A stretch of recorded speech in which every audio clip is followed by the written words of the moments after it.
मेरे साथ बोलिए, भारत माता की। अरे ऐसे नहीं भाई, मोदी जी दिल्ली में है, उनको आवाज सुनाई देनी पाइए। मेरे साथ दोनों हाथ उठाकर, मुट्ठी भींचकर, बुलंद आवाज से बोलिए, भारत माता की, भारत माता की, भारत माता की। मंच पर उपस्थित आंध्र प्रदेश भारतीय जनता पार्टी के अध्यक्ष श्रीमान हरिबाबू जी, भारत सरकार में अर्बन डेवलपमेंट मंत्री श्रीमान एम वेंकैया नायडू जी, भारत सरकार के रेल मंत्री श्रीमान सुरेश प्रभु जी, श्री वी सतीश जी, डी पुरंदेश्वरी जी, श्री सोमवीर राजू जी, श्री श्रीनिवास जी, श्री माणिक्य राव जी,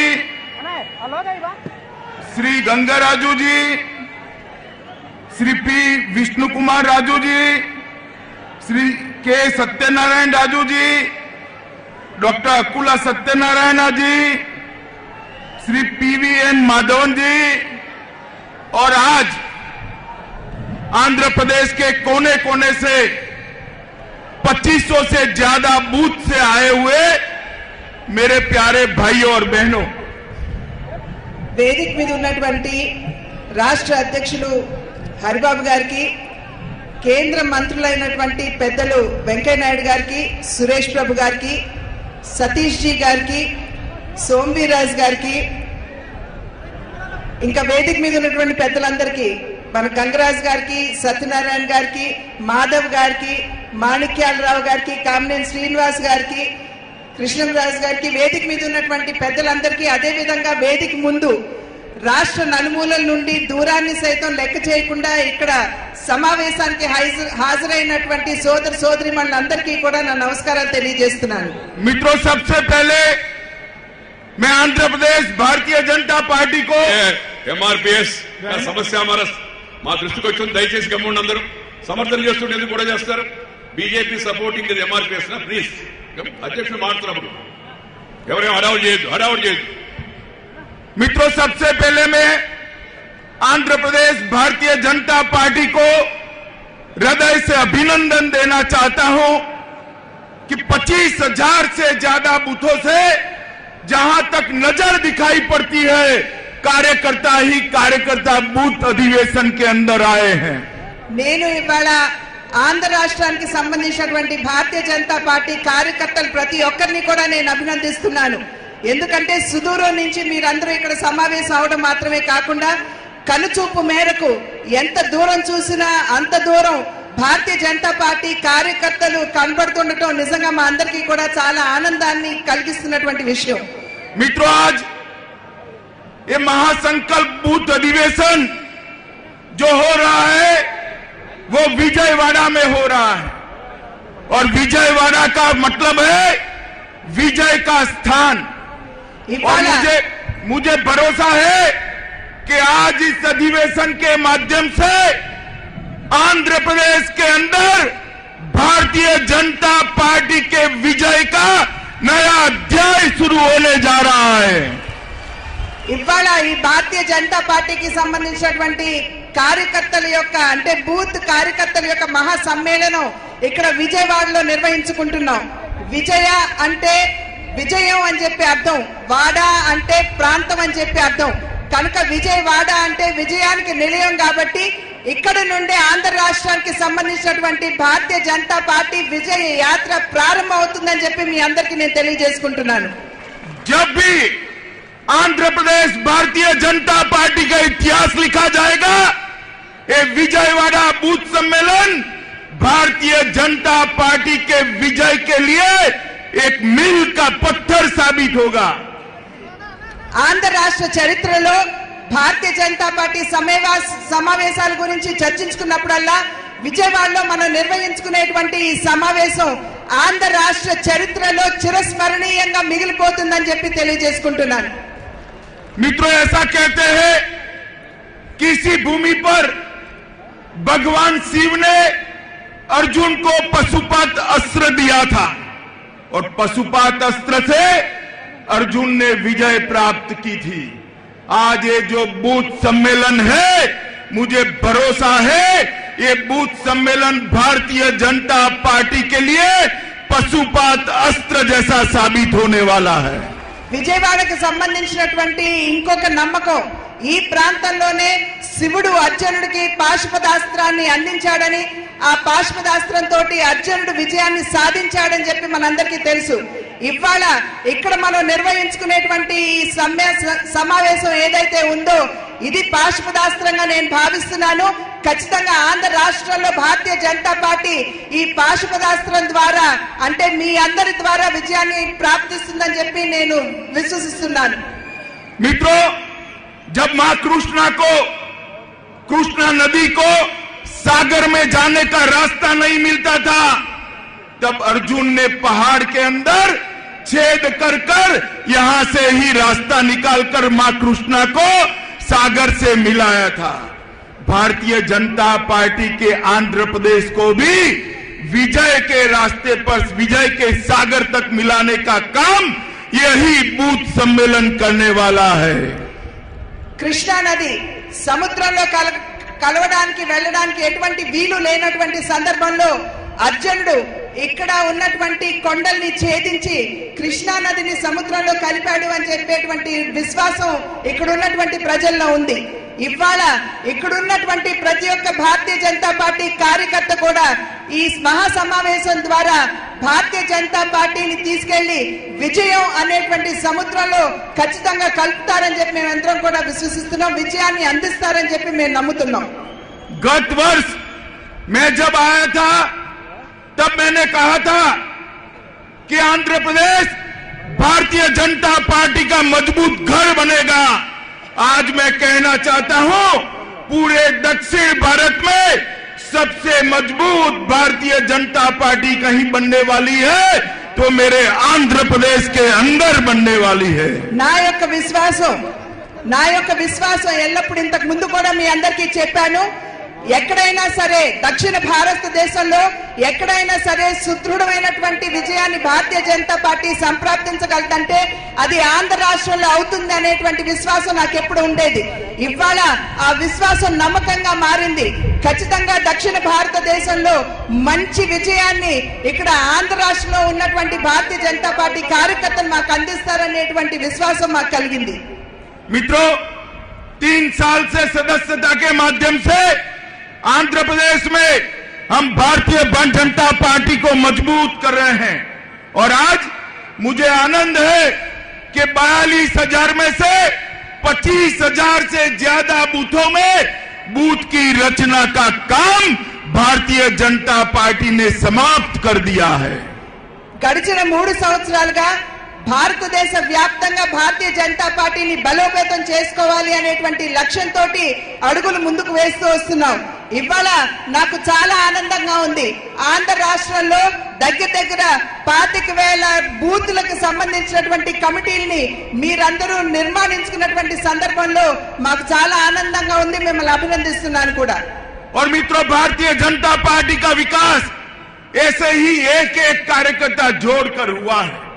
हम भारतीय जनता पार्टी के इतिहास को देखें, 10 करोड़ से शुरू हुई भारतीय जनता पार्टी आज 11 करोड़ से ज्यादा सदस्य के साथ विश्व की सबसे बड़ी पॉलिटिकल पार्टी बनकर उभरी है. ఇవాళ కార్యకర్తల యొక్క కృషి ఫలితంతో ఒక్కొక్క అడుగు ముందుకు వేసుకుంటూ వెళ్తున్నటువంటి సందర్భంలో చాలా చిన్న సంఖ్యలో ఉన్నటువంటి భారతీయ జనతా పార్టీ సభ్యుల సంఖ్య ఇవాళ దగ్గర 12 కోట్ల వరకు చేరినటువంటి విషయాన్ని మీరందరూ గుర్తించాలి. ఇదంతా కూడా కార్యకర్తల యొక్క కృషి ఫలితం అని చెప్పి మీకు తెలియజేసుకుంటున్నాను. मित्रों, आप जिस भारतीय जनता पार्टी के कार्यकर्ता है वो भारतीय जनता पार्टी आज देश में 1387 से 1387 MLA भारतीय जनता पार्टी के अलग अलग विधानसभा में बैठते हैं. ఇవాళ కార్యకర్తల యొక్క కృషి ఫలితం చేత దేశవ్యాప్తంగా కూడా 1300 పైచిలకు ఎమ్మెల్యేలు భారతదేశంలో భారతీయ జనతా పార్టీకి సంబంధించినటువంటి వారు వివిధ రాష్ట్రాల్లో అసెంబ్లీలో కూర్చున్నటువంటి విషయాన్ని మీరందరూ గమనించాలి. और इस देश में 330 से ज्यादा संसद सदस्य भारतीय जनता पार्टी के दोनों सदनों में बैठते हैं. ఇది మాత్రమే కాకుండా ఇవాళ పార్లమెంట్ లో ఉన్నటువంటి 330 పైచిలకు పార్లమెంట్ సభ్యులు భారతీయ జనతా పార్టీకి సంబంధించినటువంటి వారు ఉన్నారు అనేటువంటి విషయాన్ని మీరు గుర్తించాలి. 13 राज्यों में भारतीय जनता पार्टी की सरकार है. 13 రాష్ట్రాల్లో భారతీయ జనతా పార్టీ స్వయంగా అధికారంలో ఉన్నది అని చెప్పి మీకు తెలియజేసుకుంటున్నాను. 4 राज्यों में हमारे साथी दलों की सरकार में हम हिस्सेदार हैं. 4 రాష్ట్రాల్లో మిత్రపక్షాలతోటి అధికారంలో ఉన్నటువంటి విషయాన్ని మీరు గమనించాలి. और विश्व का सबसे लोकप्रिय नेता नरेंद्र मोदी इस देश का प्रधानमंत्री है, वो भी भारतीय जनता पार्टी का नेता है. ఈనాడు కేవలం దేశంలో కాదు ప్రపంచ వ్యాప్తంగా కూడా అందరిచే ప్రేమించబడి గౌరవించబడేటువంటి ప్రధానమంత్రి ఎవరైతే ఉన్నారో నరేంద్ర మోడీ గారు, వారి కూడా భారతీయ జనతా పార్టీకి సంబంధించినటువంటి వారని చెప్పి మీరు గుర్తించాలి.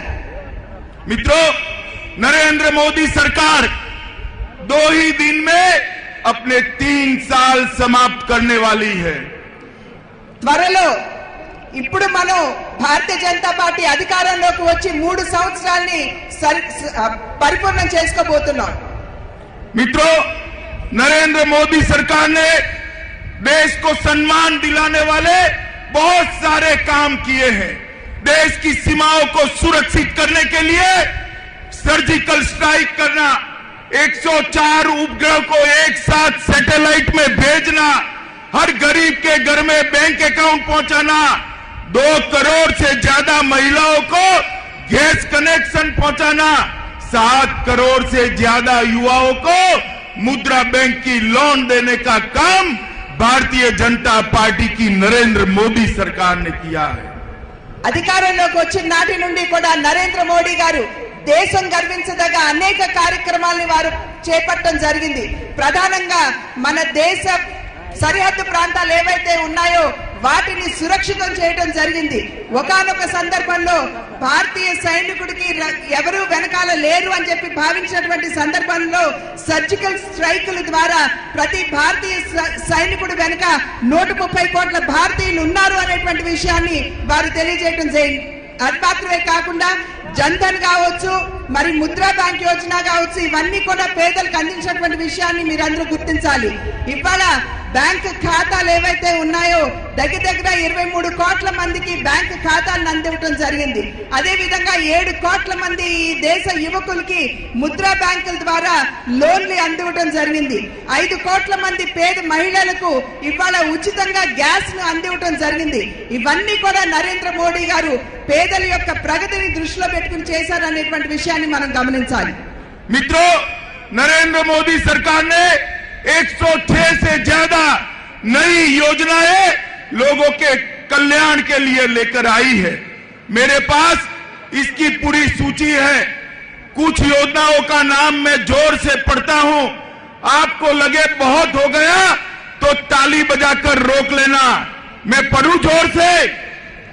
నరేంద్ర మోడీ గారు అధికారంలోకి వచ్చిన నాటి నుండి నేటి వరకు కూడా 106 పథకాలని వారు పేదల యొక్క అభ్యున్నతిని ఆకాంక్షిస్తూ ముందుకు తీసుకురావడం జరిగింది. నా దగ్గర సూచిక ఉన్నది. నేను ఒక్కొక్క కార్యక్రమం యొక్క పేరు చదువుతాను. మీరు అది విన్నా లేదా మీరు దాని యొక్క ఫలితాన్ని అనుభవిస్తున్నా చేతులు ఎత్తి మీరు వెంటనే నాకు తెలియజేయాలని చెప్పి నేను తెలియజేస్తున్నాను. मित्रों, मैं जोर से पढ़ता हूं. प्रधानमंत्री जनधन योजना, प्रधानमंत्री आवास योजना, सुकन्या समृद्धि योजना, मुद्रा बैंक योजना, जीवन ज्योति बीमा योजना, सुरक्षा बीमा योजना, अटल पेंशन योजना, सांसद आदर्श ग्राम योजना, प्रधानमंत्री फसल बीमा योजना, ग्राम सिंचाई योजना, गरीब Kalyan Yojana, make in India, स्थूल स्थिरीकरण शोध, भारत सरकार अभियान, नेशनल बाल स्वच्छता मिशन, सॉइल हेल्थ कार्ड, कृषि बाजार, डिजिटल इंडिया. अभी तो सिर्फ 19 योजनाओं के नाम मैंने पढ़े हैं. ऐसी 106 योजनाएं भारत सरकार गरीबों के, युवाओं के, किसानों के, दलितों के, पिछड़ों के कल्याण के लिए लेकर आई है। ఇందాక వారు చదివినటువంటివి అంటే చాలా త్వరగా చదివే జన్ధన్ యోజన, మరి సురక్ష యోజన, జీవన్ జ్యోతి యోజన, ముద్రా యోజన, ఆవాస్ యోజన అంటూ 19 యోజనాలకి సంబంధించినటువంటి పేర్లు మాత్రమే వారు ఇక్కడ ఉటంకించడం జరిగింది. అటువంటివి 106 కార్యక్రమాలు, పథకాలు నరేంద్ర మోడీ గారు సంక్షేమానికి సుదూరంలో ఉన్నటువంటి వారికి సంక్షేమాన్ని అందించాలనేటువంటి ఆలోచనతో ముందుకు తీసుకొచ్చినటువంటి విషయాన్ని మనం గుర్తించాలి. मित्रों, मैं आंध्र प्रदेश में आया हूं। कुछ लोग पूछते हैं कि नरेंद्र मोदी सरकार ने आंध्र प्रदेश के लिए क्या किया है। मुझे जवाब देना चाहिए या नहीं देना चाहिए? देना चाहिए या नहीं देना चाहिए? तो मैं दे दूं नरेंद्र मोदी जी की ओर से जवाब। जो लोग सवाल करते हैं वो कान खोलकर सुन ले। नरेंद्र मोदी सरकार ने आंध्र प्रदेश के लिए क्या किया है। నేను ఆంధ్ర రాష్ట్రానికి వచ్చినటువంటి సందర్భంలో ప్రతి ఒక్కరూ కూడా కేంద్ర ప్రభుత్వం ఆంధ్ర రాష్ట్రానికి ఏం చేసింది అని చెప్పి మమ్మల్ని ప్రశ్నిస్తూ ఉంటారు. ఇవాళ నేను మిమ్మల్ని అందరినీ కూడా ప్రశ్నిస్తున్నాను. మీ తరఫున నేను ఇక్కడ ఉన్నటువంటి వారికి, ఆ రకమైనటువంటి ప్రశ్నలు వేసేటువంటి వారికి నరేంద్ర మోడీ గారి తరఫున జవాబు చెప్పాల్సినటువంటి అవసరం ఉన్నదా లేదా అని చెప్పి మిమ్మల్ని అందరినీ కూడా నేను అడుగుతున్నాను. మీరు కనుక అవునన్నట్లయితే జవాబిస్తాను. मैं जोर से पढ़ता हूं, इसके ट्रांसलेशन की जरूरत नहीं है। पढ़ू ना जोर से, जरा जोर से बोलिए, पढ़ू क्या? आईआईटी तिरुपति में देने का काम किया, आईआईएम विजाग में देने का काम किया, आईआईएमआरआई तिरुपति में देने का काम किया, आईआईटी चित्तूर जिले में देने का काम किया, एनआईटी पब्लिक गुडेम में देने का काम किया, एनआईओटी नेल्लोर में देने का काम किया, गुंटूर में एम्स देने का काम किया, कृषि विश्वविद्यालय एग्रीकल्चर यूनिवर्सिटी देने का काम किया, central institute of plastic engineering देने का काम किया, नेल्लोर में एनसीईआरटी का सेंटर देने का काम किया और 950 से ज्यादा मेडिकल सीट को बढ़ाने का काम भी नरेंद्र मोदी सरकार ने किया है। अभी सुनिए, तालियां मत बजाइए, मेरी सूची समाप्त नहीं हुए। National academy of custom and narcotics 600 crore रुपए का आंध्र प्रदेश को देने का काम किया। नेशनल कामधेनु ब्रीडिंग सेंटर 2000 एकड़ भूमि में देने का काम किया। Regional centre for mental health and rehabilitation Nellore में देने का काम किया। एक दूरदर्शन केंद्र देने का काम किया, एक अलग आकाशवाणी देने का काम किया, विजयवाड़ा में पासपोर्ट का क्षेत्रीय कार्यालय देने का काम किया, एसपीए विजयवाड़ा को देने का काम किया। इसके साथ पोल्लावरम प्रोजेक्ट का संपूर्ण खर्चा भारतीय जनता पार्टी की केंद्र सरकार उठाने वाली है। मित्रों, एक कांग्रेसी जो सवाल पूछते हैं वो वचन देकर चले गए थे। नरेंद्र मोदी जी ने कहा था पोल्लावरम की चिंता भारतीय जनता पार्टी की सरकार करेगी और नरेंद्र भाई ने वो वादे को पूरा किया है। मित्रों, नरेंद्र मोदी सरकार बनने के बाद 1 लाख करोड़ रुपए के अलग अलग हाईवेज देने का काम भारतीय जनता पार्टी की सरकार ने किया है। कितने रुपए का बोलिए भैया, जरा जोर से बोलिए। 1 लाख करोड़ रुपया, 1 लाख करोड़ रुपीस के और 3000 किलोमीटर लंबी सड़क देने का काम भारतीय जनता पार्टी की सरकार ने किया है।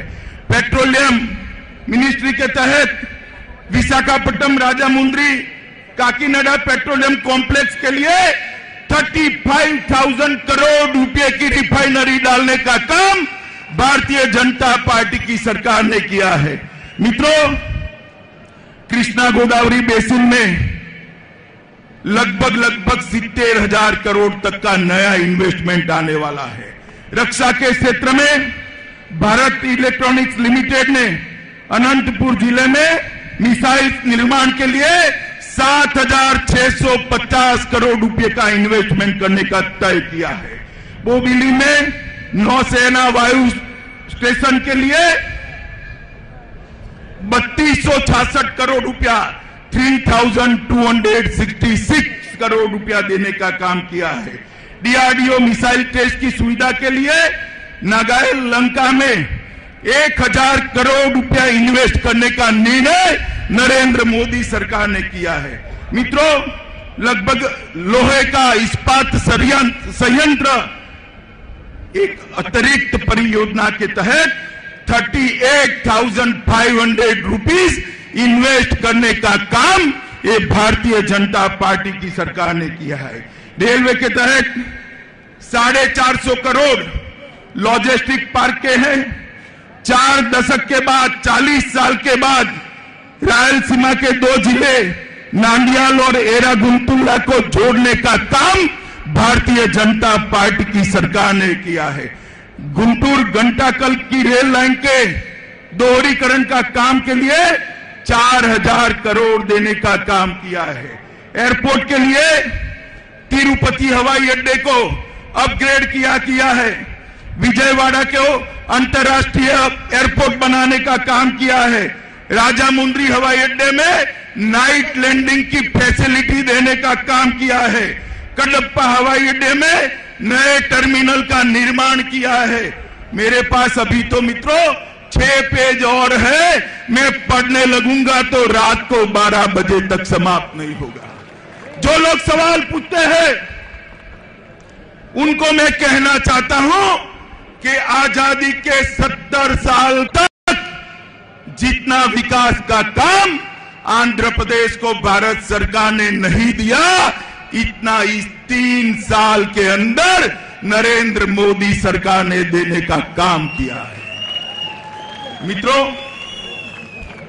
बार बार एक मुद्दा उठाया जाता है, special status, special status, special status. मैं आज आंध्र प्रदेश की जनता को बताना चाहता हूं कि आंध्र प्रदेश की जनता को हम स्पेशल स्टेटस इसलिए नहीं दे सकते कि 14वां फाइनेंस कमीशन जो कांग्रेस की सरकार लेकर आई थी, इसके अंदर इस पर एक प्रकार से कानूनी अवैधता कर दी गई थी। చాలా మంది మన వైపు వేలెత్తి చూపటం అనేది సహజంగా జరుగుతూ వస్తూ ఉన్నటువంటి విషయం. ఎవరైతే వేలెత్తి మన వైపు చూపిస్తున్నారో, మీరు ఆంధ్ర రాష్ట్రానికి ఏమి చేయలేదని చెప్పి వారు చెప్తున్నారో వారిని మనం అందరం కూడా ప్రశ్నించాలి. వారు అధికారంలో ఉన్నప్పుడు ఏ మాత్రం ఆంధ్ర రాష్ట్ర అభివృద్ధికి వారు ప్రోత్సహించారు, వారు సహకరించారు అని చెప్పి మనం అందరం కూడా ప్రశ్నించాలి. ఇందాక వారు పద్దులు చదివారు. రోడ్లకు సంబంధించి 1,00,000 కోట్ల రూపాయలని మన నితిన్ గడ్కరీ గారు ఆంధ్ర రాష్ట్రానికి ఇవ్వడం జరిగింది. 30,000 కిలోమీటర్ల రోడ్ల అభివృద్ధికి వారి సహకారాన్ని అందిస్తున్నారు. ఈ విధంగా వారు అనేక విధాలుగా కూడా ఆంధ్ర రాష్ట్రానికి సహకారాన్ని అందిస్తున్నారు. అయినప్పటికీ కూడా మన్ని పదే పదే ఒక ప్రశ్న వేస్తున్నారు, మీరు స్పెషల్ స్టేటస్ గురించి ఏం చేస్తున్నారు అని చెప్పి మనం ప్రశ్నిస్తున్నారు.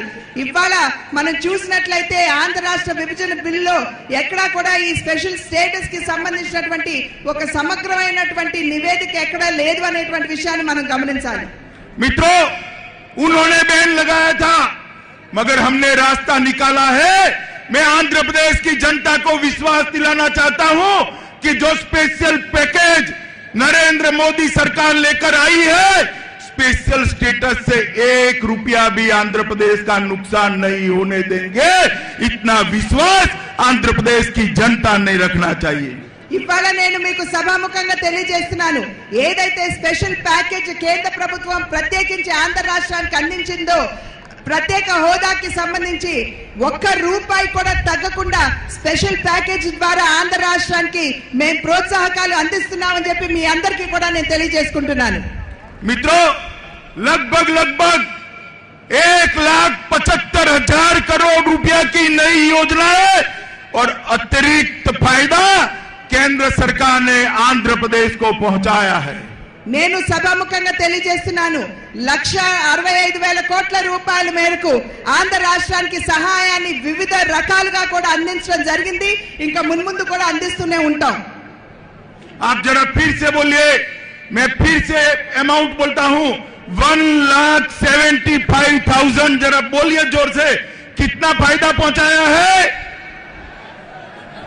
तकबीर से बोलिए कितना पहुंचाया है? 1,75,000 से ज्यादा योजनाएं और अतिरिक्त फायदा नरेंद्र मोदी सरकार ने आंध्र प्रदेश को पहुंचाने का काम किया है।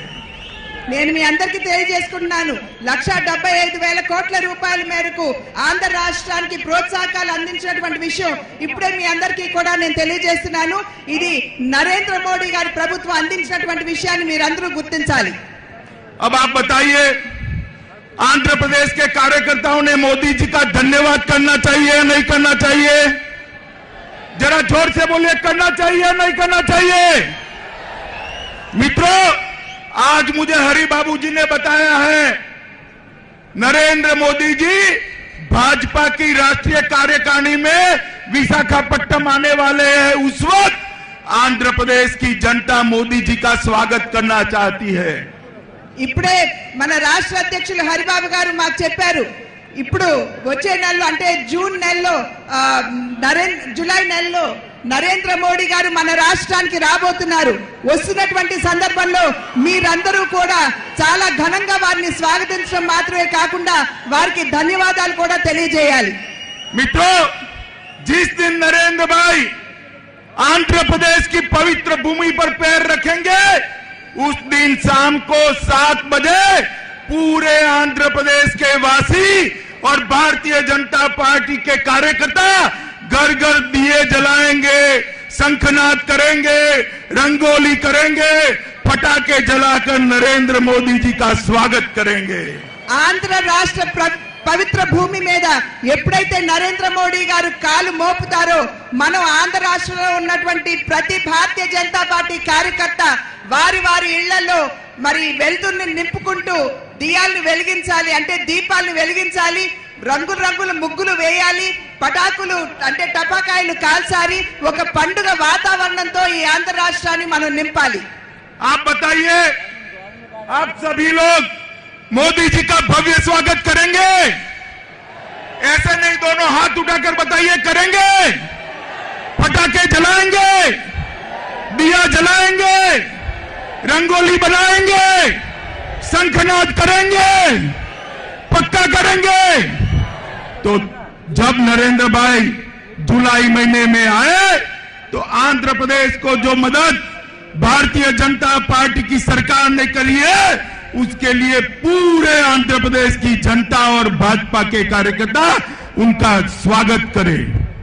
జూలైలో మీరందరూ ఈ విధంగా మరి టపాకాయలు కాలుస్తూ దీపాలు వెలిగిస్తూ రంగురంగుల ముగ్గులు వేస్తూ మీరు జూలై నెలలో నరేంద్ర మోడీ యొక్క స్వాగతాన్ని మీరు ఘనంగా పలకాలి అని చెప్పి నేను విజ్ఞప్తి చేస్తున్నాను। मित्रों, जब तक आंध्र प्रदेश के हर गांव में, हर बूथ में भारतीय जनता पार्टी मजबूत नहीं होती, मैं आंध्र प्रदेश के पीछे पड़ने वाला हूं।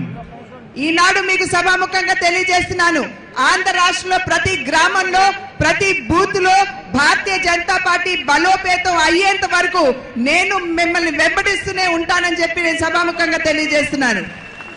अगस्त महीने में मैं भी आंध्र प्रदेश का 3 दिन का दौरा, डिटेल दौरा, हर बूथ का रिव्यू करने के लिए 3 दिन आंध्र प्रदेश में रहने वाला हूं। నేను జూలై నెల తర్వాత ఆగస్ట్ లో నేను 3 నెలల ప్రవాసానికి నేను ఆంధ్ర రాష్ట్రానికి రాబోతున్నాను। వచ్చినటువంటి సందర్భంలో ప్రతి బూత్ వివరణలు విషయాల్ని నేను కూలంకుషంగా సమీక్షిస్తానని చెప్పి మీకు తెలియజేస్తున్నాను। मित्रों, यहां पर तेलुगु देशम पार्टी के साथ हमारी सरकार चल रही है। हमारे दोनों मंत्री भाजपा टीडीपी की सरकार में बहुत अच्छा काम कर रहे हैं। हेल्थ डिपार्टमेंट को सारे अवार्ड्स मिले हैं। మనం రాష్ట్రంలో తెలుగుదేశంతో మరి మిత్రపక్షంగా మనం ఉన్నాం। మనకు సంబంధించినటువంటి ఇద్దరు మంత్రులు ఇక్కడ రాష్ట్రంలో మంత్రులుగా ఉన్నటువంటి విషయం మీ అందరికీ తెలుసు। మన పార్టీకి సంబంధించినటువంటి మంత్రి గారు నిర్వహిస్తున్నటువంటి ఆరోగ్య మంత్రిత్వ శాఖకి అనేక ప్రశంసలు జాతీయ స్థాయిలో అంతర్జాతీయంగా కూడా వచ్చినటువంటి విషయాన్ని మనం అందరం కూడా గమనించాలి। मगर फिर भी हम और मजबूत भारतीय जनता पार्टी चाहते हैं। आप बताइए, भाजपा को मजबूत बनाएंगे? जरा जोर से बोलिए, बनाएंगे? हर बूथ में भाजपा को ले जाएंगे। मोदी जी के नेतृत्व में आंध्र को भाजपा का घर बनाएंगे। भाजपा को दक्षिण का प्रवेश द्वार बनाएंगे। तो मेरे साथ दोनों हाथ उठाकर बोलिए, भारत माता की, भारत माता की, भारत माता की, वंदे मातरम।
आसमां में खिलकर सूरज निकल रहा है।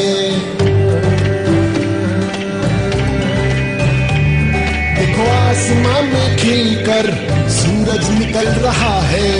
देश का परचम अब ऊंचा उड़ रहा है। बरसों का अंधेरा रोशन हो रहा है। गरीब की रसोई से धुआं हट रहा है। मेरा देश, मेरा देश, मेरा देश।